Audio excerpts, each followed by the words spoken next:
What is going on today, guys? Tomcat here, and today we are back in Need for Speed, and today we are going to be doing a build of the Volvo 242. Now, you may notice that I am maybe talking a little bit quieter in this video than some of my usual videos, and that is because this video is actually being recorded as of right now at 2 o'clock in the morning, and there are people asleep, so I don't exactly want to wake everybody up, so forgive me if my tone of voice is just a little bit lower than normal in this video, but the Volvo 242, wow, nice voice crack there, though. I don't know what the heck is up with my throat. I think I might, like, I hope it's not a sore throat coming on, but anyway, the Volvo 242 is, I don't know, it's an interesting one. It's not something you would expect to see in Need for Speed, that's for sure, but the fact that it's here, number one, gives it a massive cool factor. The fact that it's here amongst, like, sports cars, supercars, muscle cars, you know, the whole array of performance cars that you would not expect really any Volvo to be party to, unless it was, a modern Polestar. But all Polestars aside, the Volvo 242 is actually a really, really cool car. I mean, when you look at these cars and their history, and you look at the cult following these things have, they are quite cool, and the whole community around fast Volvos is just kind of one of those communities that's like different, but you almost like, it's different, but it's almost intriguing because it is different. So it kind of makes you want to investigate the car more and investigate the community around the car more. Now, for the paint, wow, holy crap. That sounds really bad as far as my voice goes. Jeez. I really hope there's not like a sore throat or a cold coming on, but that might be kind of what it sounds like. Holy crap. But for the color scheme, I did actually, I'll go ahead and tell you guys right now, I did change the lip of the wheel back to like a silver rather than that black, because the black looks okay, but it just didn't really seem to mesh with the color that I chose for whatever reason. And again, like I said, you'll see that as we get into it later. But choosing wheels for this car was kind of I don't know, I kind of wanted something classic, but at the same time, I didn't want it to be, I guess, boring is the right word to use. I wanted it to be classic, but I didn't want it to be boring. And I think these work wheels really set it off nicely. They're kind of a right in between. They're not like ridiculously over the top and crazy flashy, but they're not like, they're not ridiculously understated as well or anything like that. So they're kind of like I said, they're kind of a good middle ground for a setup like this. And when you're building a Volvo, especially for something like drifting, it's gonna be it's a flashy style of driving in the first place, and you kind of have to make little touches here and there to make your Volvo stand out.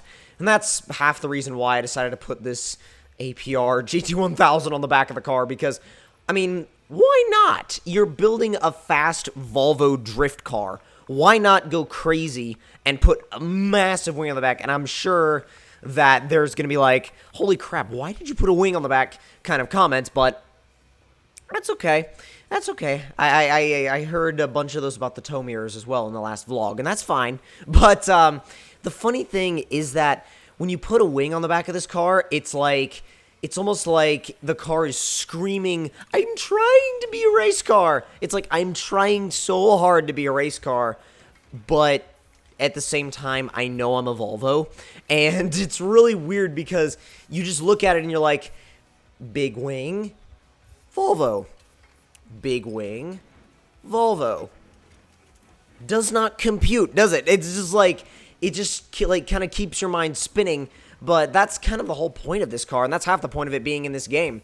Now, if you guys want to follow along with the build, as far as the performance upgrades that I did, I focused mostly on forced induction, nitrous, and tires. The tires are so important. They really are so important. You can tune your handling slider, and that'll help you a good bit.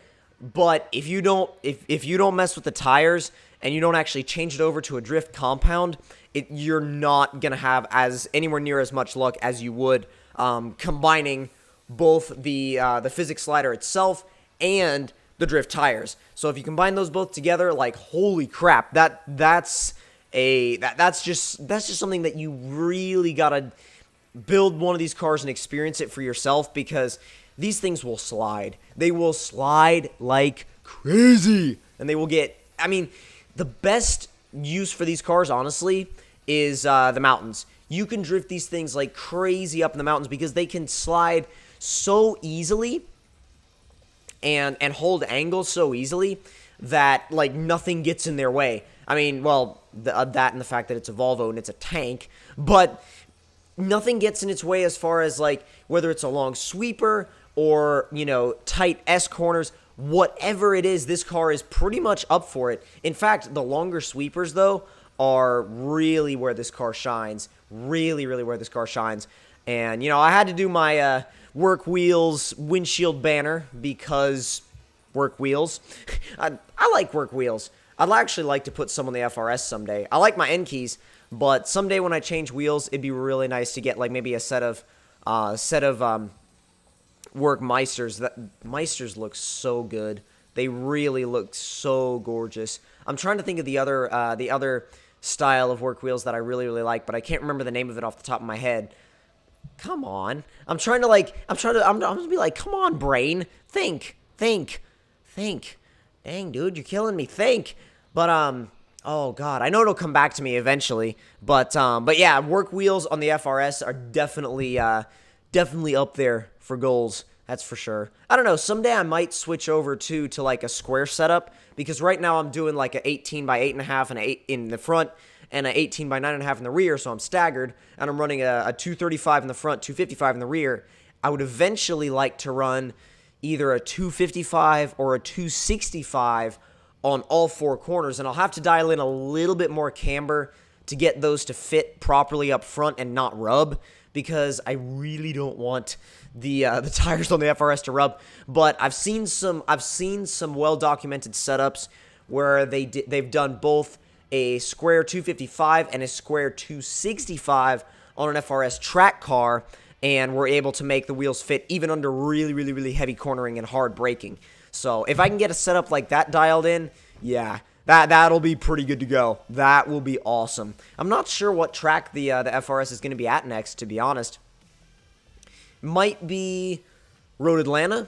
Might be Atlanta Motorsports Park. It might be, who knows? It might be, oh gosh, Carolina Motorsports Park. I'm not sure. It just depends on where the next track day is that ends up lining up with my schedule. But I would like to film another track day, though, because they're so fun to film. They really are. And you get so in tune with the car that, like, by the end of the day, you are like in such a groove with that car that you're like, holy crap, I feel one with the car at this point. You're like just doing laps and laps and laps. And sure, you know, people might pass you, but you don't care because you're like almost one with the car at that point, and it just feels so natural that you're just like, I want to keep doing laps. I just want to keep doing laps. And that's really like the track day syndrome, that once you start, you really don't want to stop at all. You really don't.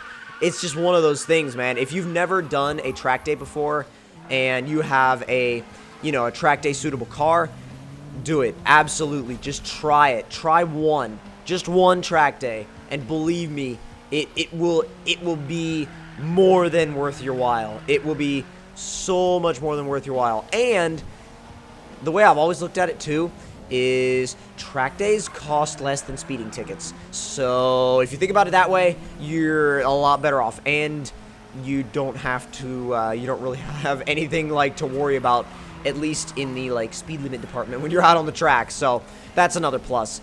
But when I started drifting this car, it really comes out how easy this thing is to control and how smooth it is. And it's not a real like snappy car. It's very progressive. So when you're like mid-corner with this car, it's just so easy. It's so smooth. This thing is almost like easy mode, to be honest. Like driving this car, or what we're really drifting this car, is almost like easy mode because it's so hard to mess it up. And I feel like if I was able to just max out the power in this thing, and get some slightly slightly higher grade drift tires, thing would be a beast. It would be unstoppable, and I might actually do an updated build later on in the future with like that exact setup with the maxed power and higher level drift tires, because again, like I said, that would be, I guarantee you, it would be unfreaking stoppable. Absolutely. It would just like no brainer. Done. So it's definitely in the plans, though. Absolutely in the plans.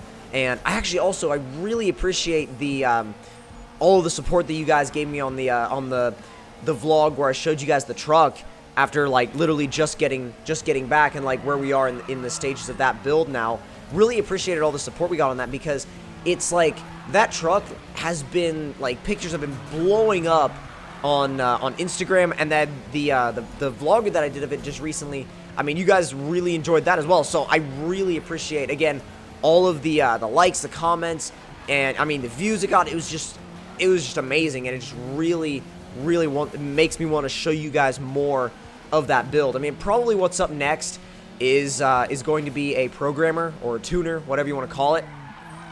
But it's either going to be, if you're into diesel performance, I'm either going to go with a Smarty Touch or EFI Live system, which the only downside to EFI Lives will have to get a separate monitor. But I think at this point, there's probably people that are watching that are like, what the hell is he talking about? And I completely understand that, but I completely understand that if you're not into diesel performance. But back to Le Volvo. And it's just satisfying, though, too. It's satisfying to be beating, you know, 240s and Miatas in a Toge or a drift contest in a freaking Volvo. It's so satisfying.